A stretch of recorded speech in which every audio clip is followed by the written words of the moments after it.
Welcome to Tilly's Trans Tuesdays. This week we're discussing something that can be a huge problem for a lot of trans people who transition as adults. It's something that's eaten up so much of my time and energy, and I bet you have no idea. We're talking about trans voices and gendering.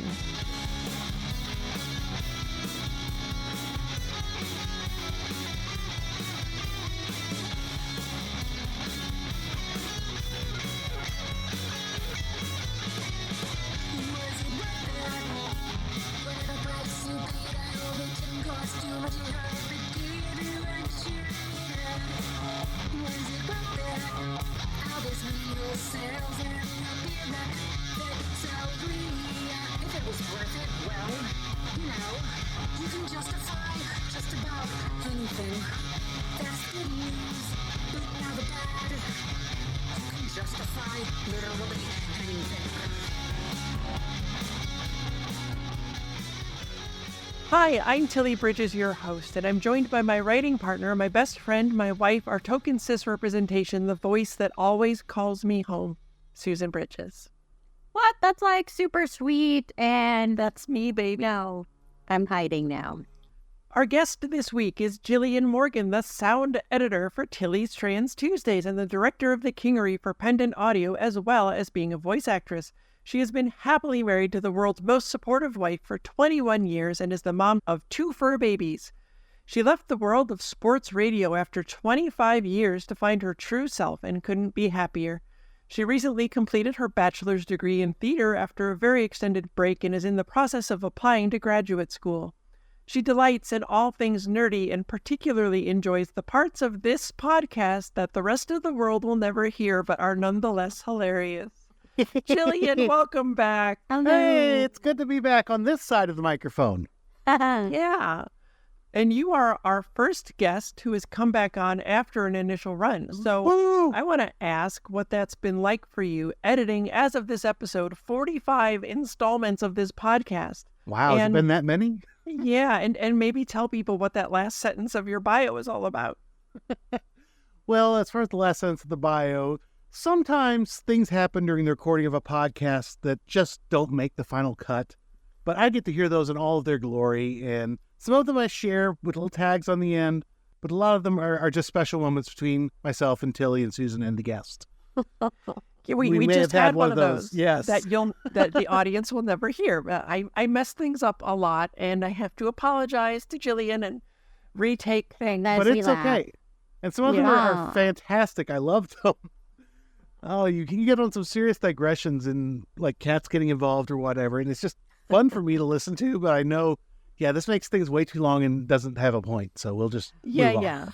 The magic of editing keeps Yes. us on topic. And it sounds, so good when you listen. Yes. You don't even know we made those mess ups. So that's the goal. But we try I to do be have the respectful. raw files, though. So if we ever Oh, need no. to bring those back out. blooper reel, Blackmail. blackmail. Now, as far as just editing the episodes, it's been really fun. It can get tedious at times. You haven't, going to listen and then cut back and take out every and stuff like that to make it sound clear and smooth. But it's really, I've learned a lot myself just, through listening to these podcasts, because I watched Silo, first of all, because I knew it was coming up on this, and I probably Hey. wouldn't have picked it up otherwise. Great. I hope you enjoyed it. I did. And I know we did the episodes on trans healthcare, and Yeah. there were a lot of things I didn't know. And I was like, oh, I need to ask my doctor about this too next time I have an appointment with him. So, Yeah, that's like one of the reasons that I especially wanted to do that episode. But I mean, like the Mhm. whole show, because there's so much, that Mhm. we all learn from each other. Exactly. And so we got to get that out there because cis doctors, they don't know. They Right. just don't know. Well, if people would like more Jillian after listening to this episode, where can they find you online? I'm on most of the social medias at audiojillian dot whatever it is. So X, Twitter, Blue Sky, Mastodon, mainly still Twitter, although I'm trying to slowly move over and get used to using Blue Sky on a regular basis. But Yeah, I'm trying to do that too. It's I'm hard. on Instagram more now than I have been in a long time. So if you find Audio Jillian, that's me. and you should find her because she's wonderful, and this show would not exist without her. So, Yay, applause. okay, well, I routinely see so many trans people struggling with voice, so I wanted to do a series on my own experiences. I'm going to talk about my early experiences this week. I'll talk about where I finally ended up next week, and then we're going to culminate with an interview with my speech pathologist. And as a reminder, I'm giving you my experiences and perspective only. I don't speak for all trans people or all trans women, and I'm also not a speech or language pathologist myself, so please do not expect a deep dive into the science of it all. But I did work with a speech pathologist for years, and all of that was to help me change my voice so I hopefully don't sound like a cisgender man.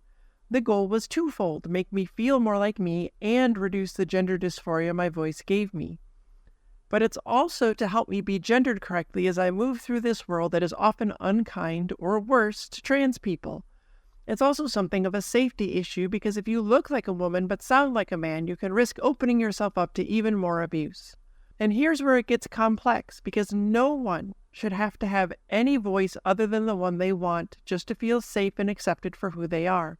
Plenty of cis women have voices with a lower pitch and may struggle in a similar way. And it's bullshit. All a trans person should have to worry about is sounding the way we want to, and to hell with whatever anyone else thinks. So Jillian, I wanted to ask you about what your relationship to your voice has been like. It's been, I'll say, complicated. I've been one of those people that never liked hearing their own voice. Yeah. Especially working in radio for all those years, that got kind of interesting at times. So I'd hear something played back. I'm like, oh God, I sound like that. But I've gotten to where I'm at peace with that being out there because I've got 25 years of audio from radio. I've got so many years of audio with Pendant and other podcasts that I know it's out there. It's just going to be, and from there on out, it's, whatever I choose to do with it. It's when I was first transitioning, it bugged me a lot more that I didn't really have a feminine voice per se. I mean, especially when I go to, say, a drive-through restaurant and at the speaker, it's all sir. And then you get to the window and it's like, oh, ma'am. Because, I like to think I look, at least feminine enough for that. You look like a pretty lady to me. Thank you. And so do you. And so do you, Susan. Thanks. Aw. See, I'm inclusive. But we don't forget our cis friends. No, we do not. Here. We do not. Hello. We both have amazing cis wives who are fabulous. That's right. But I've gotten to the point where, and part of this actually is from listening to this podcast and editing it, hearing all sorts of voices that are trans, not necessarily doing the stereotypical thing with the voice. And so for me, I haven't really done just a ton with my voice. You can tell I still slip down low again, but one thing I have done is try to adopt more feminine speech patterns and just come across that way. And we're going to dig into that too, aren't we? We are all in this episode. Stay tuned.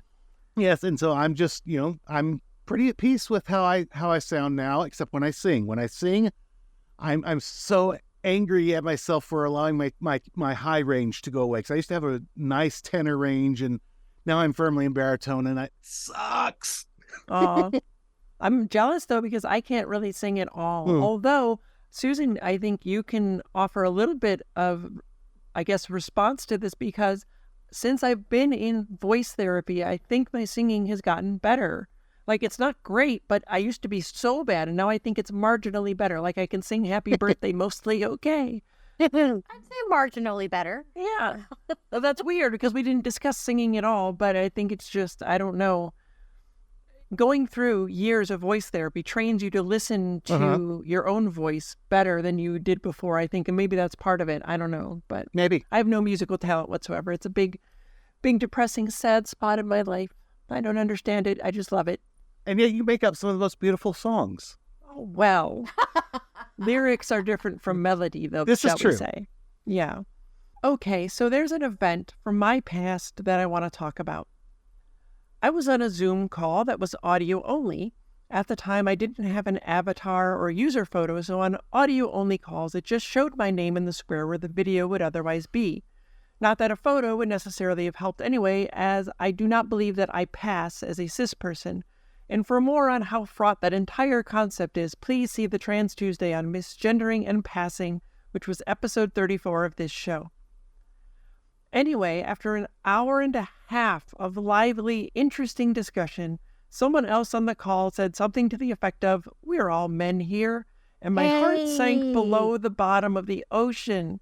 I was dealing with the emotional fallout from that for the rest of the day.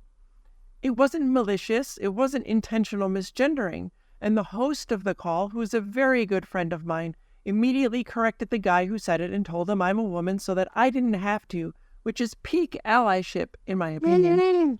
It is, in fact, a small but simple demonstration of proactive allyship, aka being an accomplice, which there's a whole Trans Tuesday about, was episode 35 of this show. At that point, I'd been in voice therapy for at least 6 months. It involved long calls with a speech pathologist every few weeks and daily vocal exercises to try and train myself to speak differently than I have for my entire life. And I remember that was hard for you. It was so hard, and you sound so absurd when you're doing it. You do these sirens with your pitch going up and down in one tone over and over again. You practice holding a tone at a certain pitch for different lengths of time over and over again. You practice speaking like you're sighing and then practice speaking without the sigh, but hopefully with your vocal folds in the same posture to change the sound of the words. You go through word lists time and again, trying to change your inflection and intonation. And when your voice gets tired, you blow raspberries. Lip trills relax the throat and vocal cords. You can also just talk with your tongue out. Ludicrous, but it helps. It really does. Like you would just shut yourself in the bedroom, like Yeah. you were supposed to do them every day, but it was hard. Like the time it took was Yeah. I did do it every day, not at first because it was hard. I felt so tired from doing it, but I did work up to it and was doing it every day for years. It sounds very similar to learning to sing properly, because I took voice lessons in college, and so a lot of the same things, and I'm using them now, where you're doing the sirens and doing the lip drills and all that good stuff. It is very similar in learning to resonate from the proper tone of your throat. Yeah. You'd think it would be easier for me to just go ahead and sound perfectly femme, but I'm also lazy, so. Busy. We say busy, not lazy. Yes, busy. Not lazy at all. No. But when you have to do those techniques in front of other people or while talking to them on the phone, like all my voice therapy sessions were, if you had much of an ego before, this would shatter it into a million tiny shards, let me assure you. And the change is incremental. It's slow. It's climbing a mountain with one arm tied behind your back. It's frustrating and feels like trying to change the immutable, because hormone replacement therapy does nothing for a trans woman's voice.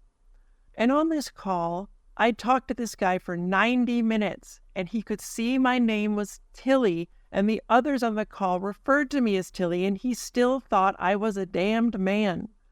All my work, all the hours, all the practice, and even when paired with my name, his brain said, "Nah, nope, that's a dude." And you get to feeling like, why do I bother? What's the point? Will I ever be seen and heard as who I am? What a horrid spiked pit to be thrown into. So what's the science behind voice therapy? Again, I'm not a professional here, but some of it is incredibly fascinating to me. Cis men generally are taller than cis women, but if you think in terms of musical instruments, the bigger or longer the instrument, the deeper the sound. To say nothing of the way testosterone will also cause your voice to deepen.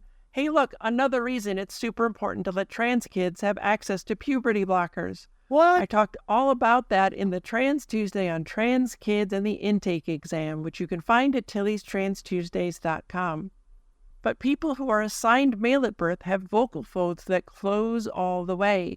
So when they speak, they have to force more air through the folds to make sound, which makes assigned male at birth voices sound stronger, more curt, maybe more forceful.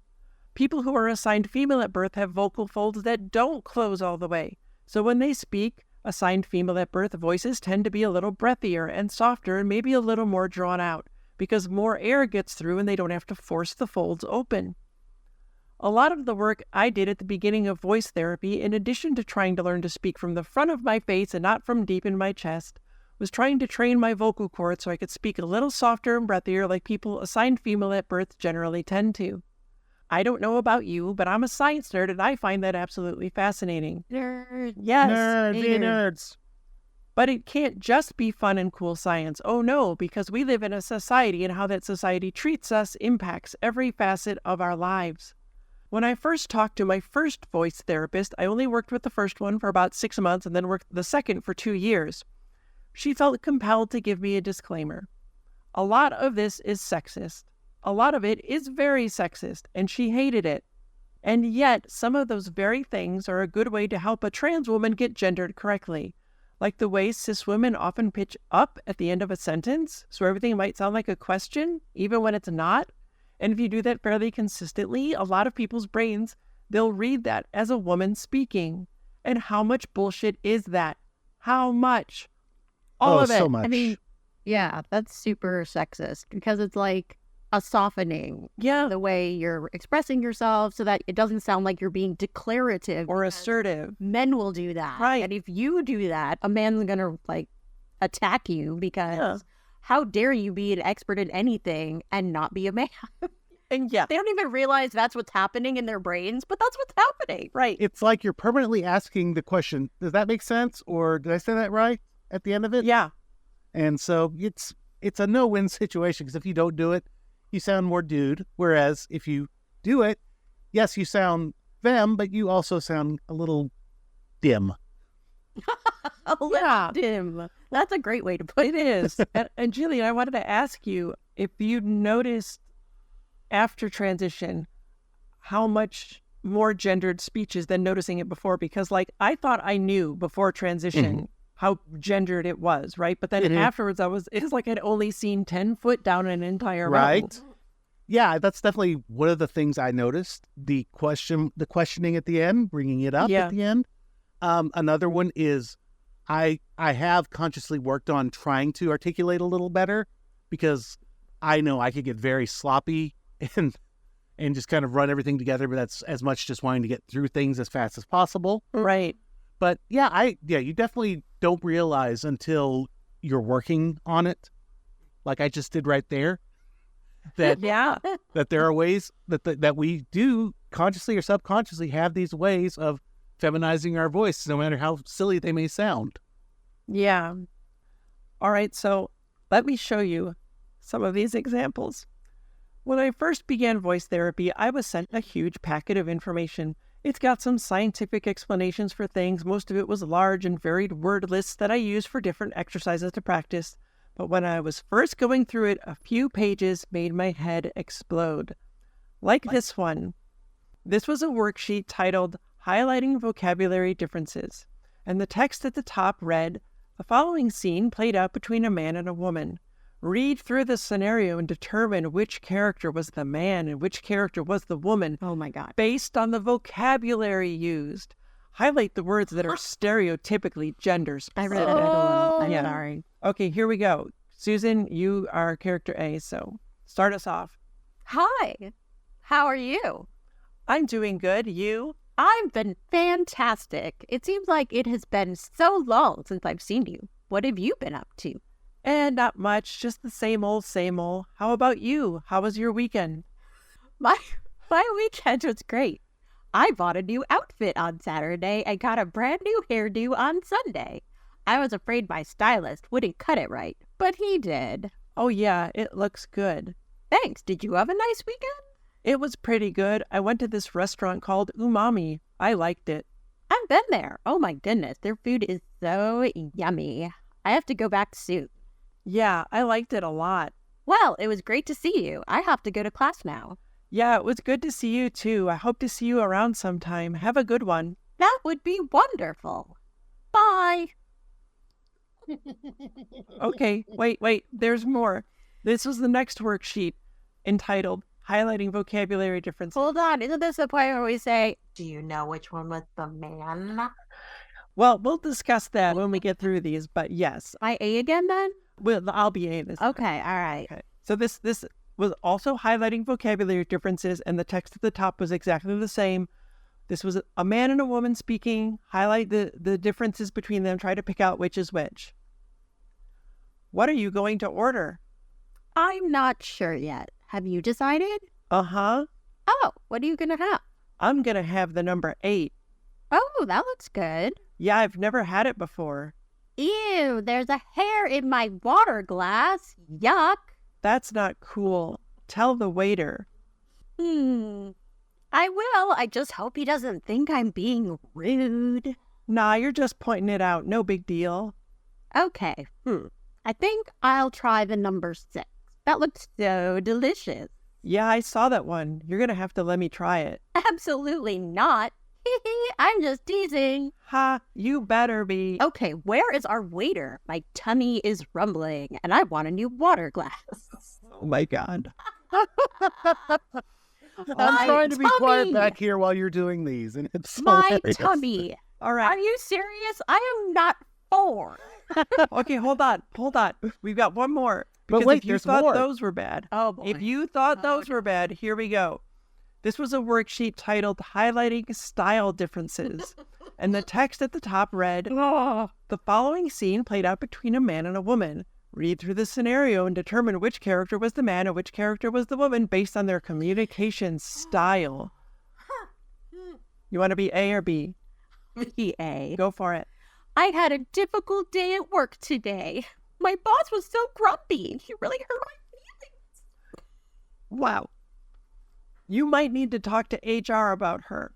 I don't know if I need to do that. It's just that she always makes me feel so inadequate. I feel like I tried so hard, but it's never good enough for her. Well, what does she tell you to improve upon? Why don't you start working towards a new goal to improve upon each day? I am constantly trying to improve myself. I feel like she doesn't listen to me, though. I wish she was just more sensitive to other people's feelings when she talks to them. You know you're a hard worker. You should just focus on what you're doing right when she's being that way.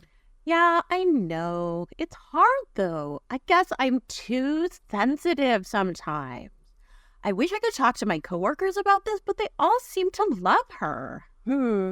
I don't know what to tell you. I'm not looking for advice. I'm just telling you I had a rough day. I need someone to listen. Okay, I'm listening. Well, that's pretty much it. That's all I wanted to say. I just feel like I'm trying so hard and I'm not appreciated. What's the big deal, I guess? Okay, so what have we learned? Women are submissive, ask questions, complain, talk about superficial things. Including feelings. Those are also superficial, apparently. Men are assured, forceful, declarative, concerned only with quote-unquote important things. Yikes, yikes, yikes, holy shit, yikes. Good God. To my first and second voice therapist's credit, neither ever used or even referred to anything remotely close to what we read off of those sheets. But the fact it's included in the packet at all is abhorrent. So, like, they give it to each person? Yes. Ugh. Yes. It was your welcome to feminizing voice therapy packet. What? Yeah. Who makes these decisions? I don't know. I have a feeling about that, so I I do guess I'm a too. woman. Yeah. And this is what we're up against. At times, it feels like we can conform to every horrible, harmful, sexist belief about women and maybe be gendered correctly, but still maybe not. Or we cannot even try and maybe never be gendered correctly. And what a horrible spot to be put in. We just want to be ourselves, but here's yet another aspect of our lives where society is telling us if we don't do X exactly as they expect, we'll never get there. No person, trans or cis, should have to change their voice or anything else about themselves just to be seen as who we truly are. I've always had trouble getting all my thoughts out when talking because my brain moves so much faster than I can speak and I can't keep up. And I'm always trying to find the best way to say what I want to say, probably because I'm a writer and I value clarity. So now on top of all that, I had to think about my breathing and keeping my resonance in my face and trying not to force air through my vocal folds, and where was my pitch, and I had to vary that pitch so it didn't sound monotone, and I had to do it the right way so I don't hurt myself, and then I had to try to keep my vocal folds relaxed so more air could get through and I'm not forcing words out and making harder sounds like a cis man would.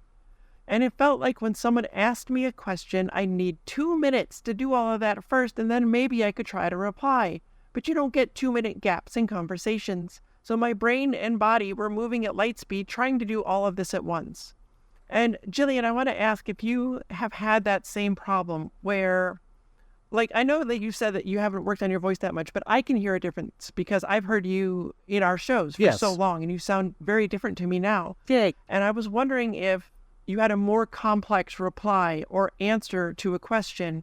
Was it harder to maintain any of the techniques that you are using that you're working on because you just can't remember all of it at once? Right. It's a lot of work to order a number 2 at Taco Bell because the fact that to sound a certain way, they don't get it, and it's very confusing. It is very hard to keep it up. And I find for me a lot of times my biggest problem is stamina, where I just can't.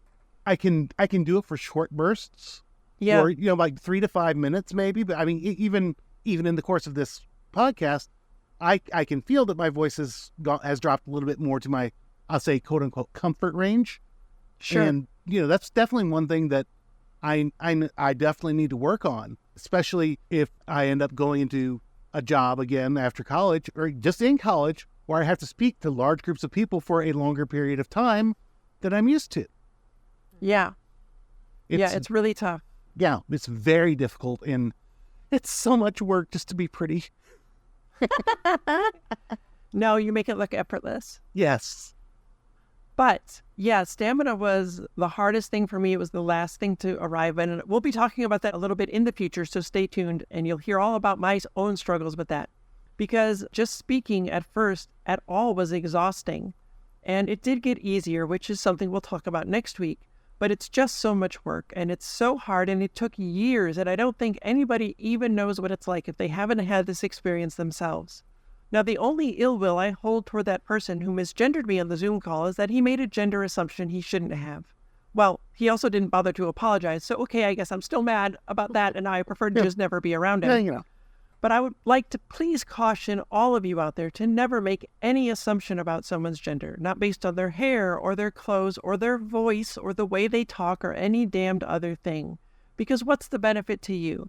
Getting to skip a moment of uncomfortableness while you ask their pronouns or wait for them to reveal it in passing as you talk? Oh no, how horrible. The alternative is making someone, possibly trans, possibly cis, feel like they're not being seen for who they are. And you don't know how much work and time and energy they're putting into trying so hard to be seen correctly. Here's a super lovely poem by Ari Drennan on this very topic. It was everything I needed right when I needed it. There's a link to her original tweet with it in the show notes. When I Hear a Trans Woman's Voice by Ari Drennan. Whenever I hear a trans woman's voice, I think of the seed once buried deep, below the winter snows, salt from the road and dirt kicked up by the tires of the cars it carries, green new growth unfolding luxuriously towards the summer sun.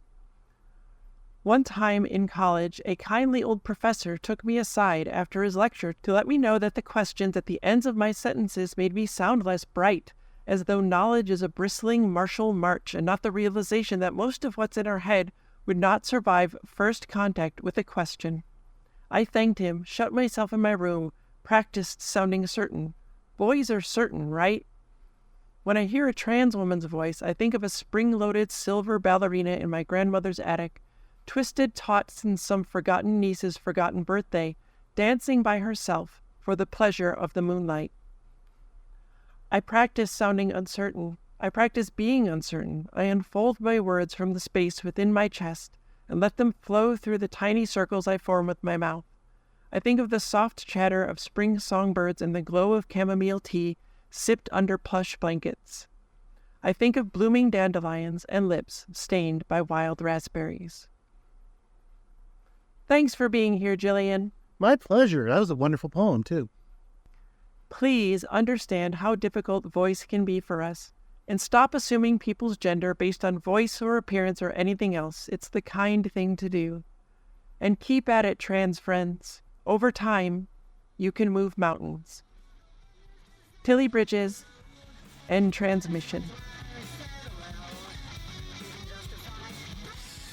Tilly's Trans Tuesdays is hosted by Tilly Bridges and Susan Bridges, with audio editing and sound mixing by Jillian Morgan.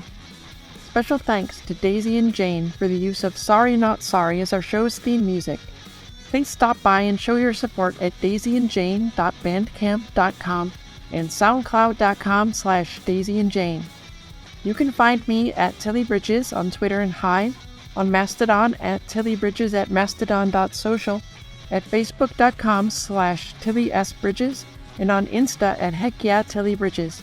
And you can find Susan on all of those at Susan L. Bridges.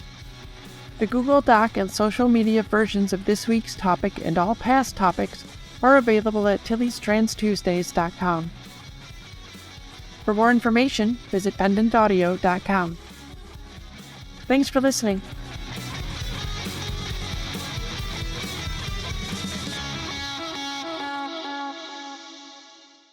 And the director of the Kingery for Pendant Audio, as well as being a voice. Sorry, Jillian. I messed up. How did you mess that up? I love like it. You just stopped in the middle. Well, because I messed up and it was mid. Okay, here we go. All right.